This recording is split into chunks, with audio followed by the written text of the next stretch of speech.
Welcome sa ating first Engineering Economics lecture. So this is your instructor, Engineer Bugarin. And ang video natin ngayon, ang focus lang is the discussion about the interest and discount. So yung difference between these two terms. Also, meron din tayong i-solve dito ng mga problems para ma-appreciate natin yung formula na madiderive natin during the discussion at matuto tayong mag-analyze ng mga economics problem. So, without any further ado, let's start. So, ang una nating discussion ay nakafocus muna sa pinaka-importante sa lahat para mas madali nating ma-analyze yung mga problems involving economy or economics. So, that is the cash flow diagram. So, tuturo ko muna kung ano bang meron sa cash flow diagram, paano ba kino-construct, ano ba yung mga terms or mga components ng cash flow diagram. But before that, so i-define muna natin ano ba yung meron sa cash flow diagram. So, cash flow diagrams allow us to visualize the amount of money, the time for which the money is paid off or received in a particular engineering transaction. So, dito mo makikita kung kailan ka magbabayad, magkano yung babayaran mo or mare-receive mo. Diyan mo siya makikita sa cash flow diagram. So, sa cash flow diagram, sa construction ito, meron tayong tinatawag na timeline. So, yung timeline is represented by a horizontal line na meron siyang mga markings or divisions. So, yung mga divisions na to, yung mga markings na to sa horizontal line represents the period. So, pag sinabing period, it could be annually or every year, every month, every day. So, depende sa kung paano yung approach ng problem. So, dito, yung zero, that is when the time is zero, that means ngayon or at this moment, yun yung tatawagin natin na present. Then, and any periods beyond that, so siya naman yung magde-define ng future value ng present. Okay? So, yung 1, 2, 3, 4, 5, etc. So, siya yung, dyan yung location ng future value ng kung anumang amount yung meron sa present value. So, ano nga ba yung mga amounts na yan? Pinag-uusapan natin yung mga amounts. Paano ba natin siya ilalagay sa cash flow diagram? So, pag maglalagay tayo ng amount, dalawa lang naman yan. Pwedeng upward arrow or downward arrow kasi the money we put in and out in the transaction is recorded in the cash flow diagram. So, parang makikita mo na yung summary ng mga payments or amounts na nare-receive natin dito sa cash flow diagram. So, ang tawag natin sa money involved within the transaction is the cash flow. So, meron tayong two types of cash flow. So, para sa mga upward arrow, so ang tawag natin dito ay positive cash flow or positive flow, or ang other term nito is the inflow. So, ano-ano ba yung uri ng mga inflows? So, pwede yung maging revenue, income, benefits, withdrawals, loans, borrowed money, salvage value. So, when we say inflow, ito yung mga pera na nare-receive natin within the transaction. So, kaya siya tinawag na positive kasi gain ito. And yung isa naman, yung mga amounts or cash flows na downward, ang tawag natin dito ay negative cash flows. Or we can call it the outflow. So, pag sinabi nating outflow, ang mga sample nito is payments, let's say nagbabayad ka, cost, expenses, or deposits. So, basically, outflow or yung mga negative flows are the amount of money that comes out of our pocket. So, dapat yung mga cash flow ay nasa tamang location. So, additional nga pala dun sa mga markings natin, yung mga periods, yung mga markings na yan describes or defines the end of a certain period. So, for example, meron tayo ditong 1. So, yung ibig sabihin niyan, that is the end of the first period. Ganun din naman sa mga iba pang periods natin. Dahil meron tayong one major rule sa cash flow diagram. Hindi ka pwedeng mag-add or subtract ng mga cash flows unless they occur at the same period in time. So, hindi mo pwedeng basta-basta mag-sum up ka na lang ng mga inflows and outflows. Kukunin mo yung difference ng dalawa, tapos kung ano yung makukuha mong difference, that is what we call the net cash flow. So, hindi ganun. Mangyayari lang yan na pwede kang mag-add or subtract ng cash flow if those cash flows are at the same period or same location doon sa ating cash flow diagram. So kung titingnan natin itong illustration natin dito, let's say doon sa period 3, so maglagay tayo ng assumption, mga values for example. So dito sa period number 3, meron tayong inflow at meron tayong outflow. So let's assume na yung value natin sa inflow at period 3 or at the end of the third period is 5,000 and meron din tayong outflow na 1,000 pesos. So pwedeng mangyari to, let's say for example, at the end of the third period, meron kang kinita from a certain business, but kailangan mo magbayad ng 1,000 for example para sa salary. So nangyayari, nagkakaroon ng dalawang cash flows doon sa period na yon.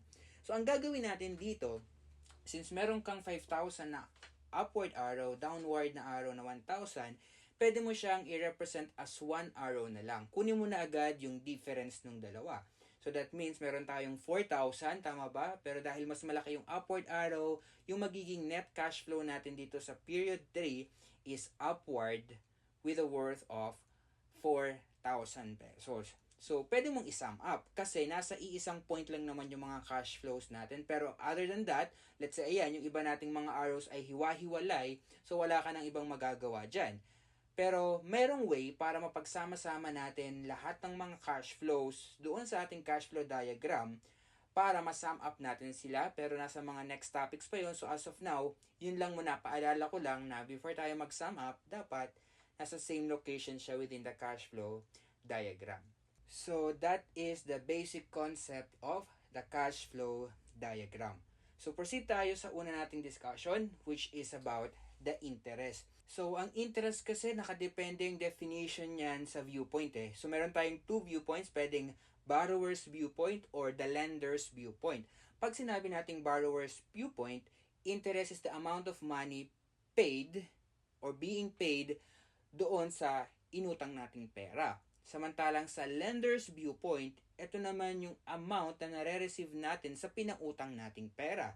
So, magkaiba sila, kaya maaaring sa borrower's viewpoint, baliktad yung cash flows natin, tapos iba rin yung cash flow pagdating naman sa lender's viewpoint kasi nakaka-receive ang viewpoint ng interest samantalang ang borrower ay nagbabayad ng interest. So dito sa cash flow diagram na nakikita ninyo, so meron tayong lagi namang present, ang location niyan ay nasa 0 and any periods except 0 of course is will define the future value of the principal or the present amount.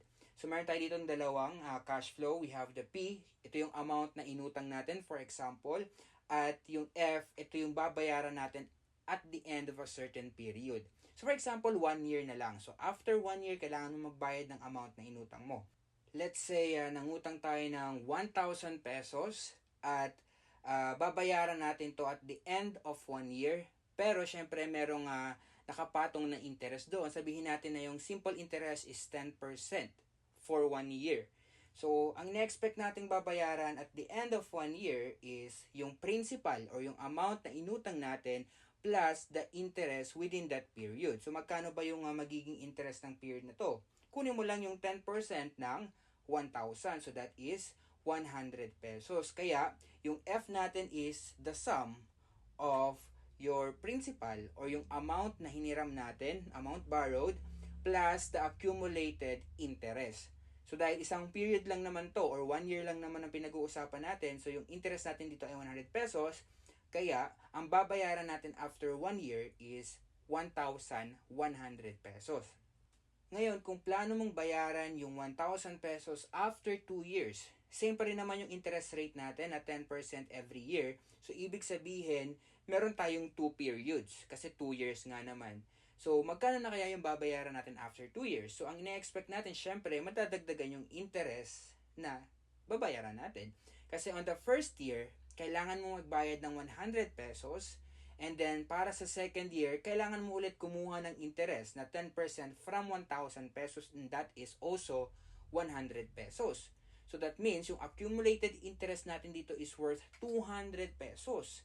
Kaya yung babayaran natin after 2 years is 1,200 pesos. Ngayon, kung patatagalin mo ng patatagalin yung payment, then, syempre, ang ina-expect natin sa value ng F ay lumalaki ng lumalaki because of the accumulated interest. So, yan yung definition natin ng interest. So, meron tayong formula para sa accumulated interest. Pwede mo namang isum up lahat ng mga interest natin per period. That is, I, or the total interest is equals to I sub 1 plus I sub 2 plus I sub n. So, depende yan kung ilang periods yung dadaanan. Or, pwede mo yung isulat na lang as a single formula na lang kasi parang mahirap nga naman mag-solve ng interest. Pare-parehas lang naman, constant lang naman dito. Pag sinabing simple interest, constant lang yung interest natin per period. Kaya pwede ko na lang siyang isulat as P times I times N, where P times I is the interest per period, tama ba yan? Multiply by the number of periods para makuha natin yung total or accumulated simple interest. So ngayon, dahil alam mo na kung paano isosolve yung total interest, edi pwede mo nang malaman yung magiging future amount o yung babayaran mo after a certain period. So that is the principal or the amount borrowed plus the accumulated interest I. And since yung I naman is P times I times N, pwede nating palitan yan and pwede mong i-factor out na lang yung P para sa general formula natin sa pagkuha ng future amount using simple interest. So ito yung formula. Tandaan nyo dahil magagamit pa natin to sa mga next topic natin involving the simple interest. So yan yung meron sa interest. So proceed tayo ngayon sa discount. So, pagdating naman sa discount is baliktad ito eh. Kasi kung napansin nyo doon sa interest, kumukuha tayo ng interest, percentage siya ng principal or ng present value. Tama ba? So, ngayon dito sa discount is kumukuha tayo ng percentage doon sa future value. So, let's say for example, merong discount na 10%. So, kukuha ka ng 10% hindi sa present kundi sa future. So, baliktad yung kanilang reference, ano? So, for example, plano mong umutang ng 1,000 pesos from a bank. Yun na lang, sample natin from a bank. Kaso nga lang, hindi ibinigay ng bangko yung buong 1,000 pesos. Maaari kasi na yung bangko is kinuha niya na yung advance interest para hindi mo nababayaran yung interest at the end of the period. So, ang gagawin ng bangko is babawasan yung perang inutang mo o yung request mo. So, sabihin natin na yung discount na sinabi ng bangko is 10% na lang din. So, that means yung discount is 10% of 1,000 pesos, yung ni-request mong amount. So, ibig sabihin, yung 1,000 pesos ay mababawasan ng 100 pesos dahil kinuha na ng bangko yung interest na dapat mong bayaran. So, ang mare-receive mo na lang ngayon is 900 pesos. So, yung 900 pesos, yan yung makukuha mo at this moment. Pero after 1 year, kailangan mong magbayad ng 1,000. So, hindi mo na babayaran yung interest na 100 pesos dahil kinuha na siya ng bangko. Kaya nga siya tinawag na advanced interest.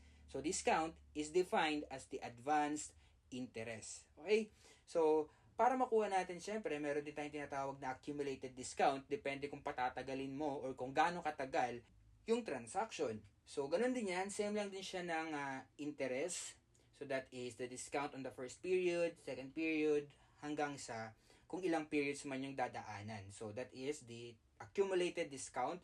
So, yung discount natin dito is, pwede rin natin siyang isulat as FD. Yung FD, yung product ng future and yung discount rate is the discount per period. Kaya pag minultiply mo siya by the number of periods, ang makukuha mo is the total accumulated simple discount. That is F times D times N. And dahil mag-start tayo, dahil ang reference natin ng discount ay future, ang pwede lang nating masolve dito, syempre, yung present value. So, para sa present amount, P ang ating designation dyan, that is F, kung magkano yung ni-request mo, minus yung discount na makukuha natin, kaya ang marireceive mo na lang ay bawas na from the bank. So, para rin tong sa mga item, let's say merong item sa mall or kung saan man na discounted yung price, na ang original price niyan, let's say, is 1,000 pesos. Tapos, meron dong discount na nakalagay na 10% off or let's say 10% yung discount. So, hindi mo na siya bibilihin ng 1,000 pesos. Dahil discounted na siya, bibilihin mo na siya ng 900 pesos. Kaya nga, kung ilalagay mo sa cash flow diagram yung ganung uri ng transaction, yung original price ng item siya yung future value. Samantalang yung discounted price, siya naman yung tatawagin nating present value. Tandaan niya kasi may mga problems na involve yung discount. Kaya dapat alam nyo kung saan nyo ilalagay itong amount na to. Future ba siya or present. So that is for the discount. Ngayon, i-compare natin yung discount and interest kasi halos parehas lang naman pala sila. Iba lang ng reference. So dito, magkaiba sila ng formula sa I and sa D or sa interest and discount. Pero kung titingnan natin yung way para ma-solve yung future amount ng interest, pag sinolve natin dito yung interest, that is F minus P. Tama ba? Transpose lang natin para ma-solve yung I. Samantalang sa discount, kapag sinolve natin yung discount, transposition, ang lalabas is F minus P rin. So, ibig sabihin, numerically, parehas yung interest and discount. But that doesn't mean na yung interest rate is equal to the discount rate. Hindi yan mangyayari dahil merong ibang relation ang interest rate and discount rate. So, tandaan nyo lang na yung interest and yung discount, yung mga accumulated amounts or value, parehas yan ng value. Pero yung rates, hindi yan magkakaparehas dahil ito nga yung next nating discussion, the relationship between the interest rate and the discount rate. So let's start with the interest. Kasi nga naman ang interest ay nakabase sa present value. Tama ba? Doon tayo kumukuha ng amount ng interest sa mismong present value. So dito hindi na muna tayo maglalagay ng mga amounts. So naka-variable muna tayo. So let's say P is the present amount, I is the interest rate. And plano nating bayaran tong amount na to at the end of 1 year na lang. So, paano natin babayaran yan? So, syempre, kunin mo muna yung interest para sa period na yan. So, paano ba natin sinusolve yung interest? That is P times I times the period. So, dahil isang period lang naman to, yung N natin is equals to 1. Kaya yung interest para sa period na to is just P times I. And then, para sa future value, yung babayaran natin after 1 year is the sum of the principal or the present value plus the interest incurred. So that means yung F natin after 1 year is P plus I. But I is P times I. Tama ba? So substitute na lang natin and factor out natin yung P. So meron tayong future amount na P quantity 1 plus I. So yan yung babayaran natin kung umutang tayo ng amount P at an interest rate I. So ngayon, okay na tayo sa interest rate nakuha na natin yung future value. Ngayon, dahil meron tayong future value, ibabalik natin siya sa kanyang present value, pero this time using discount. Kasi nga naman, ang discount natin ay naka-reference siya doon sa future value. So for example, meron tayong discount rate D para sa transaction na to. At ang ginagawa natin para makuha yung discount is F times D. Kung ano yung future value, kukuhanan mo siya ng discount by multiplying it to the discount rate. Tama ba? So that, ang mare-receive mo na lang at this very moment is the difference between the future value and the discount. So that is F minus D. But, since D is equals to F times the discount rate, so pwede nating palitan na lang yan. And i-factor out natin yung F. So, meron tayong formula para sa present value, dumaan na to ng discount. That is the future value quantity 1 minus D. But, the future value, yung kinuha natin kaninang future value using the interest rate is P times 1 plus I. So, pwede kong palitan yung F na to. So, meron tayong P is equals to P times 1 plus I times 1 minus D. But since, pwede mo namang i-divide the left side and the right side of the equation by P, so pwede mo na i-cancel out yung P, so ang matitira na lang ay ito. And this relation actually defines the interest rate and discount rate relationship. So ayusin natin, so meron tayong 1 plus I times 1 minus D is equal to 1. Now, kung gusto mong isolve yung I in terms of D or vice versa, pwede mo namang ayusin or rearrange mo na lang tong equation natin. So, pwede nating i-divide all terms by 1 minus D. And then, transpose natin yung 1 sa kabilang side para ma-solve natin yung I. And then, simplify mo na lang. Ang formula natin for the interest rate is equal to D all over 1 minus D. Kaya talagang hindi equal yung I sa D o yung interest rate sa discount rate kasi ito yung relation na meron sila. Ngayon, kung gusto mong isolve yung discount rate in terms of the interest rate, i-rearrange mo lang ulit yan solving for D. And that is I all over 1 plus I. So, magagamit natin tong mga equations na to sa problems after ng discussion. Okay, so balik tayo dito sa formula. Yung formula na to ay na-derive natin sa assumption na n is equal to 1 or 1 year. So, ibig sabihin, kapag iba na yung n natin or yung periods, let's say 2 years, 3 years, or any year, hindi mo na siya pwedeng gamitin. Okay? So, meron siyang limit hanggang n is equals to 1 lang applicable yung equation na to. So, additionally, pwede mo pa rin namang ma-solve yung interest rate using the basic equation natin. So, meron tayong I is equals to PIN. Tama ba? Diniscuss natin to kanina sa accumulated interest at sa accumulated discount. Para naman sa discount, that is D is equals to FDN. Ngayon, kung gusto mong isolve yung interest rate, pwede naman itong gamitin. Kaso nga lang, kung ang assumption natin is N is equals to 1, edi pwede mo na lang alisin yung N dyan dahil 1 naman na yan. And then, isolve mo na lang yung I. So, that is, for I, meron tayong interest all over the present value. Samantalang yung discount rate, that is the discount all over the future value. So, itong mga formula, itong dagdag na formula na to, applicable lang ulit to if N is equal to 1. Ngayon ang tanong, what if N is not equal to 1? Ngayon, ang gagawin mo na lang is, babalik tayo doon sa general formula ng interest and discount. So, for N is not equal to 1, I, or the interest rate, is equals to the interest all over P times N. So, dito kasama na yung N kasi hindi naman 1 siya. So, ganun din sa discount rate, that is D all over F times N. So, ayan lang yung mga equation na gagamitin natin. So, para ma-appreciate natin itong mga formula na to at matuto tayong mag-analyze ng mga problems, so proceed tayo ngayon sa problem solving. Okay, so problem number 1. A man borrowed 3,500 from a bank and promised to pay the amount for 1 year. So yung N natin dito is 1 year. He received only the amount 3,174 after the bank collected an advanced interest. Determine the following, the interest rate and the discount rate. So, ngayon, bago tayo mag-solve ng problem, syempre, i-analyze muna natin yung mismong problem. Tama ba? So, dito, nagbigay naman ng 1 year, so expected natin na N is equals to 1. So, kung N is equals to 1, di pwede kong gamitin yung mga dinerive nating equation.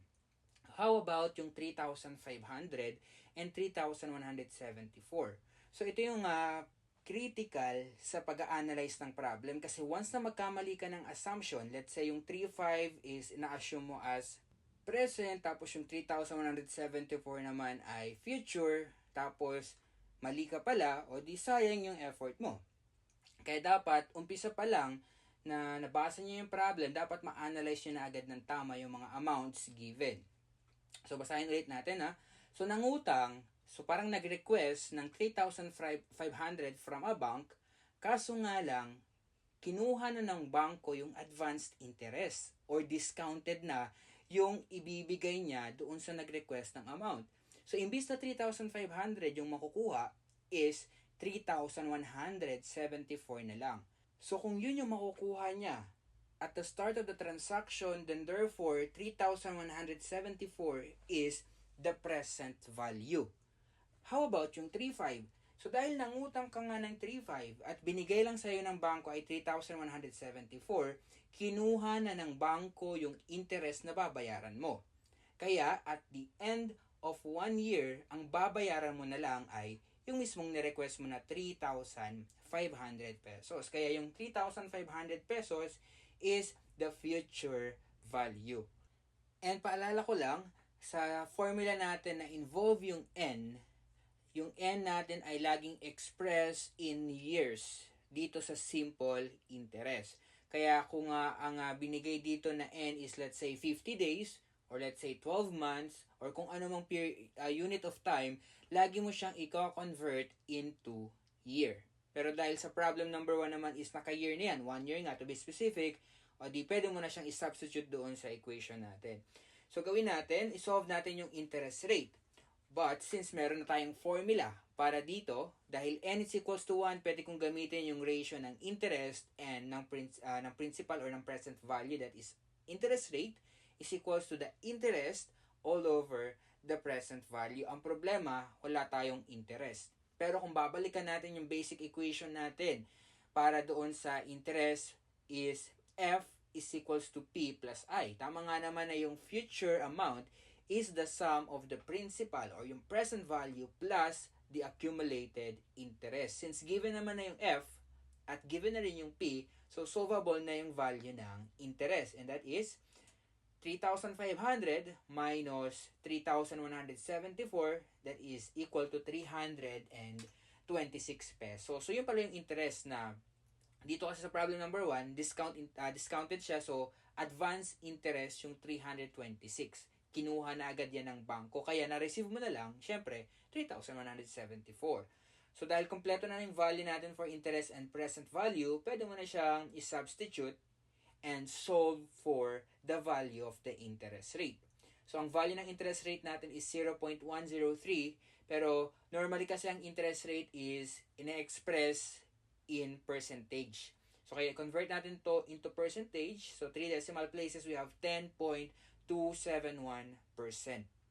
So, dahil na-solve na natin yung interest rate, punta tayo sa next question, which is the discount rate. So, dahil meron ka naman ng interest rate, pwede mo nang gamitin yung relationship between the interest rate and the discount rate. Walang problema yon kasi n is equals to 1 naman. Pero ako, ang gagawin ko muna is isosolve ko yung discount rate using the ratio D over F. Okay? So, yung formula, yung special formula na dinerive natin, gagamitin ko na lang siyang pang-checking. Okay? So, meron tayo ditong discount, which is hindi pa rin natin alam kung magkano. And yung future value, meron naman siyang value na 3,500 na given na yan. So remember, kanina sa discussion natin that the interest and the discount is always equal. Magkaiba lang talaga ng reference yan kasi ang discount is advanced. So kinukuha natin siya agad-agad from the transaction. Although, interest pa rin naman siya. Kaya yung value natin ng discount is 326 pesos din. So, pwede ko na siyang ilagay sa equation natin dahil given na rin naman yung F. So, ang value ng ating discount rate is approximately equal to 0.093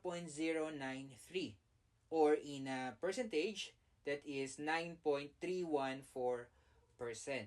So, dahil meron na akong dalawang value, discount rate and the interest rate, tapos na tayo sa problem number 1. Pero, i-check ko muna kung tama ba yung nakuha nating sagot. So, ito yung relationship between the interest rate and the discount rate. So, pwede mong gamitin yung isa, yung D is equals to I all over 1 plus I. Walang problema, parehas lang yan. So, ang gagawin ko lang is, i-check ko kung tama ba yung nakuha nating sagot. So, isa-substitute lang natin siya dito sa ating special relation between the interest rate and the discount rate, pero make sure na naka-decimal places na yung isa-substitute natin.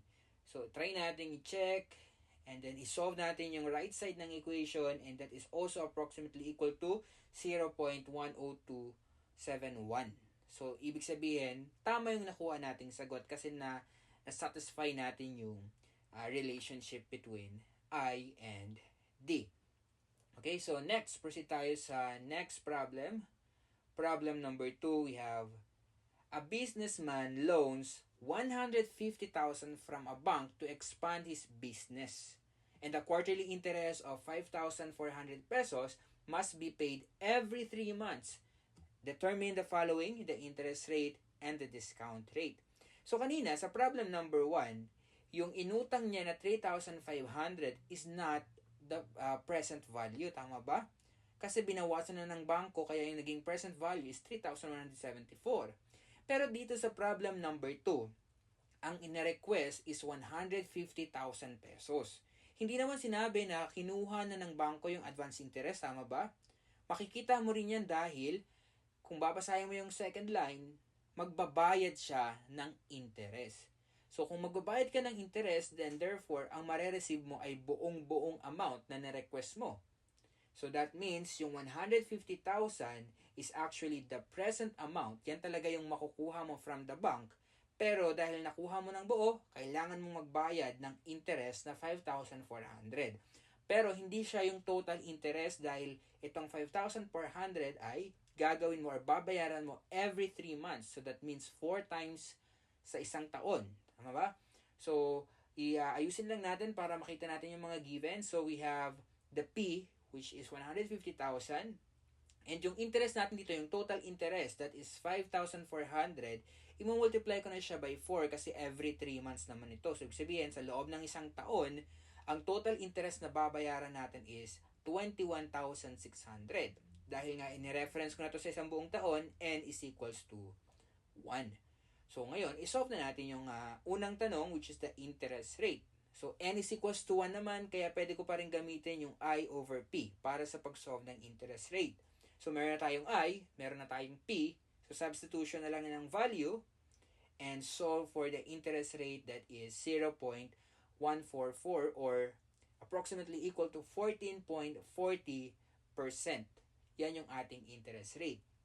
So, para sa next question, the discount rate, pwede mong gamitin ulit yung special relation natin. Pero ako, gagamitin ko na lang muna yung ratio. D over F para ma-solve yung discount rate. Kaso nga lang, wala tayong value ng D at wala tayong value ng F. Actually, yung D, may value na tayo kasi nga sabi ko sa inyo kanina pa na kung ano man yung makuha mong interest, the same lang siya ng discount. Kung ano yung makuha mong discount, same lang siya ng interest. Kaya yung discount natin dito is the same 21,600 pesos. Kaso nga lang yung F or yung future amount, wala pa talaga. Pero kung titingnan natin yung basic formula natin, para makuha natin yung F, pwede natin gamitin yung P plus I. Tama ba? So dahil meron ka namang P na 150,000 pesos, tapos yung babayaran mong interest sa loob ng isang taon ay 21,600, kaya ang total amount na babayaran mo after 1 year, or yung future amount nga, that is 171,600 pesos. So meron ka ng discount, meron ka ng future value, so therefore, pwede mo nang isolve yung discount rate. And the discount rate is 0.126 or approximately equal to 12.587%. So, yan yung discount rate. Ngayon, kung gusto mong i-check ulit kung tama yung nakuha mong sagot, pwede mo namang gamitin yung relation na binigay ko. Okay? So, try natin yung problem number 3. So, sa problem number 3, a price tag of 1,540 pesos is payable in 60 days. But if paid within 30 days, it will have a 3.5% discount. So, find the rate of interest. And isama na rin natin dito yung rate of discount. Kasi baka isipin nyo, edi yung rate of discount is 3.5%. No. So, yung 3.5%, yes, that is the discount. Kaso nga lang, yan yung discount within the given period. Dahil 60 days, tama ba? Na ang magiging presyo na niyan ay babalik na siya sa 1,540. Pero kung mababayaran mo siya ng mas maaga within 30 days, makaka-discount ka ng 3.5. So, yung 3.5 na yan ay para lang sa 30 days. Pero, yung discount rate na pinag-uusapan kasi natin dito is dapat pang buong taon. Okay? So, kaya nga yung mga formula natin na PIN, FTN, yung N doon kailangan represent as year. Kaya kung meron mga binigay na period na hindi year, kailangan mo siyang i-convert into year. So, yun yung gagawin natin dito sa problem number 3. So, para mangyaring masolve natin yung una, interest rate, so, i-identify mo muna kung ano yung 1,540. Is it the future value or the present value? So, basahin natin So, yung 1,540 is payable in 60 days. Kumbaga, yan yung kanyang presyo after 60 days or parang original price na kung hindi mo siya mababayaran within 30 days, ang presyo na niya ay 1,540 or parang yan na yung original, babalik na siya sa kanyang original price. Pero, kung babayaran mo siya within 30 days, makaka-discount ka ng 3.5% of 1,540. So, therefore, 1,540 is the future value kasi hindi naman yan yung makukuha mo or mabibili mo kung babayaran mo siya within 30 days. Tama ba? Kaya nga sinabi ko rin kanina sa discussion natin ng discount, kung ano man yung original price ng item, siya lagi yung future At kung ano yung discounted price, yun lagi yung present. So, ayusin natin tong problem number 3 para ma-solve natin yung interest rate.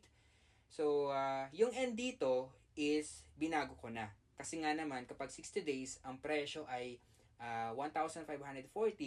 Tapos after within 30 days, mas bababa kasi madi-discount siya. So, ibig sabihin, yung transaction ay within 30 days lang para makuha natin yung discount. Kaya yung n natin dito is 30. Dinivide ko na lang siya by 365 kasi kinonvert ko siya into year. Since 1 year is equivalent to 365 para sa tinatawag natin na ordinary year.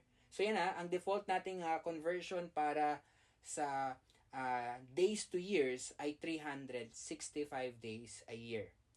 Unless mag-specify ako ng ibang conversion, maaari kasing leap year or banker's year. Pero kung wala naman ako na-specify, ang default nating conversion ay 1 year, 365 days. Kaya yung n natin dito is 30 over 365. So dahil iba yung value ng n, hindi ko pwedeng gamitin yung ratio na I over P. Kailangan ma-involve natin yung n. Kaya ang gagamitin yung formula, tatagyan mo lang ng n.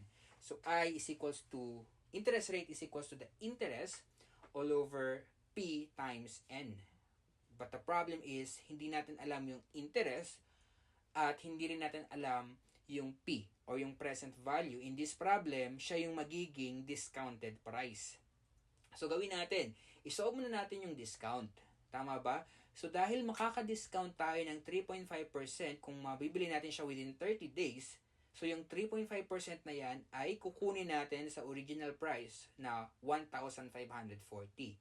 So that is 1,540 times 0.035.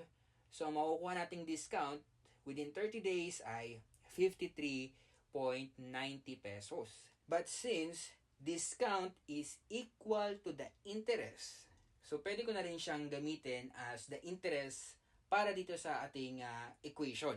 So parehas lang yung lagi ang interest and discount. So ngayon, dahil alam mo na yung discount, pwede mo nang isolve yung presyo na babayaran mo kasi discounted na. So para makuha natin yung present value or the discounted price, that is the future value or the original price minus the discount. So that is 1,540 minus 53.90.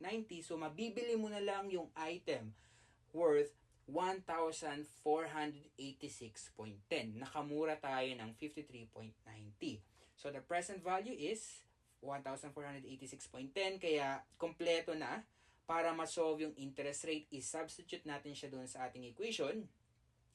And i-solve natin yung value ng interest rate. So the value of I is 0.441 or approximately equal to 44.128%. So meron ka ng value for I. Ang next question is, what is the rate of discount? Of course, yung 3.5% is not the rate of discount kasi yan ay para lang doon sa transaction natin na 30 days. Kapag hinihingi yung rate of discount or rate of interest, lagi tayong naka-reference sa 1 year. Okay? So, para ma-solve yung discount rate, gamitin natin yung formula na discount all over the future times the n. And at this point, kompleto na yung pwede nating ilagay dito sa equation. So, substitution na lang ng value. Nakuha na natin yung discount kanina na 53.90. So, ilagay lang natin siya dito sa ating equation and solve for the discount rate that is 0.426 or approximately equal to 42.583%. So, that's it for this video. So, next video natin, i-discuss natin yung simple interest ulit. Although yung process natin dito ay simple interest, pero sa next video ay types of simple interest. Okay, so stay tuned and thank you for watching.